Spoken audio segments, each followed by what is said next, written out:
I fear the new generation of scene kids on here do not realize that the scene kids in the 2000s that they're idolizing were not nice people. Now, before I go on further and anybody tries to argue with me on this, here are my credentials, okay? The 2000s scene culture was built on vanity and glamour and being unique and exclusiveness. Now, do those type of people sound like people who would be nice?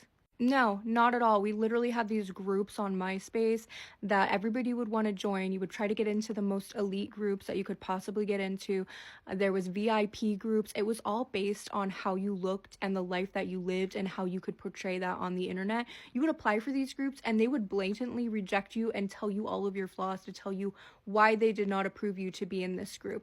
And if you were in these groups on MySpace, then that's how you knew that you made it and you were one of the cool kids, okay? Now, in order to get into these groups, you literally had to be like portraying a specific image. Basically, like the best of the best is what you had to be posting online.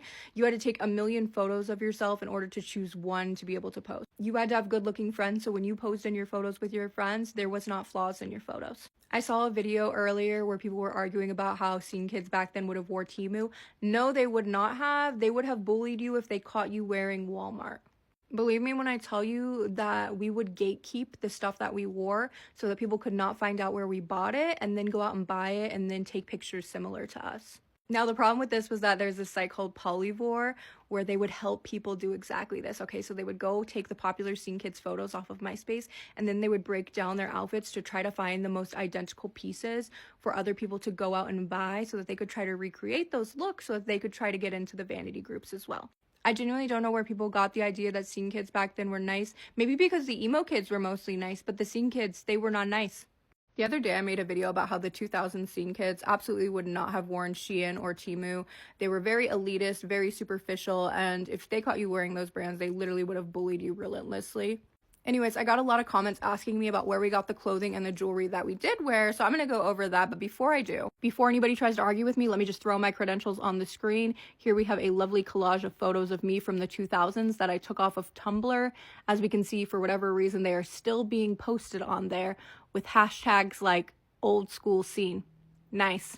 We're just going to skip Hot Topic. Everybody already knows that we shopped at Hot Topic back in the day. A big one that I think this generation doesn't realize is that, like today, your favorite influencers have their own clothing lines, they have their own jewelry lines, they have that kind of stuff. So did A-list MySpacers. So basically, a lot of MySpace A-listers, as well as musicians, had their own clothing lines, their own jewelry lines, stuff like that.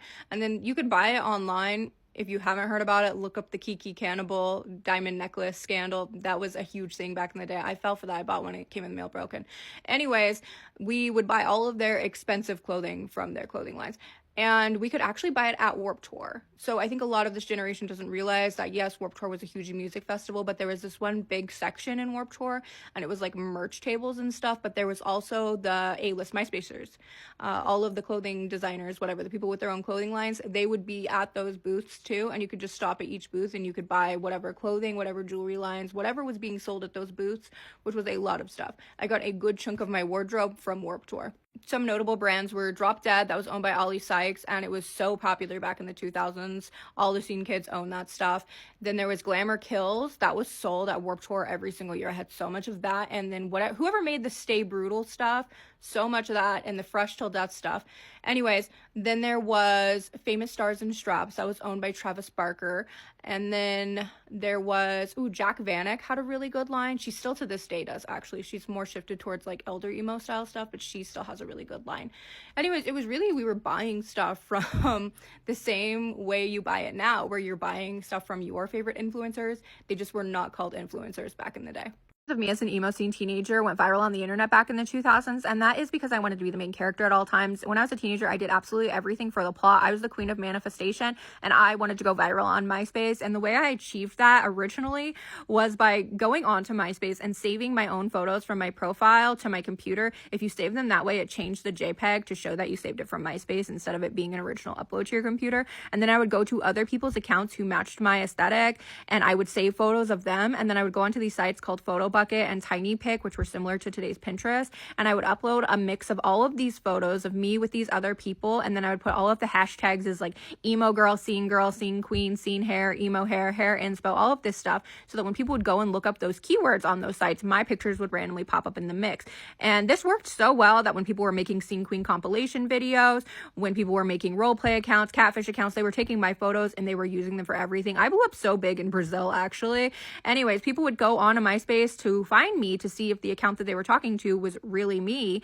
And I ended up getting like 48,000 friends on MySpace and accepted into all of the cool scene and emo trains over this. And I remember the funniest part about it was people would find me and be like, girl, did you know they have your pictures on Photo Bucket with hashtag scene girl, scene hair, etc.? Because back then you could not call yourself emo or scene.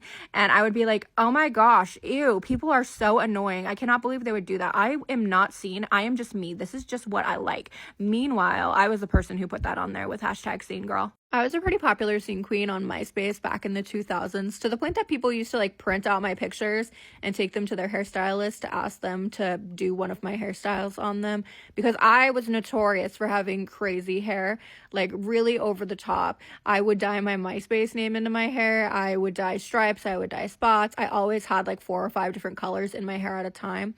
And my hair, like literally the pictures of what I look like back then, still trend on Tumblr and Pinterest to this day. Every single one of these pictures is me back in the 2000s. Anyway, since the newer generations are trying out the scene styles, whenever my pictures are like trending again on Tumblr, people will come find me on here and ask me how I got my hair like that. And that wasn't my hair. I mean, it was, but it wasn't. My hair was always a solid base color, and the rest of it was hair extensions. Even my hair was like maybe shoulder length, and then I had like a permanent weave that I had sewn into my hair, and then the rest of it I would go to Sally Beauty and I would buy $100 pack of 22-inch glue and hair extensions in platinum blonde. I would take them home and I would dye them a bunch of different colors, and I would dye crazy things onto them, like my MySpace name, obviously, stripes, spots, and then I'd dye them like, I don't know, just whatever I wanted on them, and then I would cut them however I wanted them cut, and then I would sew clips on them and I would put them in my hair like that, and then I would change them all around my hair, and that's why my hair was different literally every single day. There was genuinely only one time that my actual hair had an abnormal color dyed onto it, and it was, I think, Warped Tour 07, when I let John Hawk dye the top part of my hair blue. This right here, the top part is dyed, but the stripes, the blonde, the blue, and the long part of my hair is all hair extensions. I literally did this so much that when I was 18 and I went to go move out of my parents' house, I had to clean out my hair extension collection, and I had 2 full-size garbage bags full of different hair extensions that I had cut and dyed. In the mid-2000s, I used to talk to this emo boy on MySpace and MSN Messenger, and at that point in time, we would download all of our music from this thing called LimeWire, and then we would upload it to iTunes, and then iTunes would tell everybody on MSN Messenger what you were listening to in your headline. So as you were chatting with somebody, it would show them what song you were listening to while you were having that conversation. And I remember the emo boy was going through this Bring Me the Horizon phase at that point in time. He listened to a lot of Bring Me the Horizon, and I remember his favorite song was I Used to Make Out with Medusa, and I remember this specifically because I made a comment about how often he listened to that song. And when I did that, he went into iTunes and he changed the song title from I Used to Make Out with Medusa to I Used to Make Out with Cassie Cutthroat, because Cassie Cutthroat was my MySpace name at the time. And I thought it was like the ultimate cutest thing ever, because every time he listened to that song after that, his MSN Messenger headline was I Used to Make Out with Cassie Cutthroat. Anyways, now it's 2025 and I have a 16-year-old son who absolutely loves Count Your Blessings by Bring Me the Horizon. Like, that's definitely one of his top 3 favorite albums. He gets his music taste from his father. Anyways, every time I hear him playing that song now, I immediately flash back to that night in 2008 where his dad changed the song title to include my name in it, and I can't even tell him about it because he would call us cringy.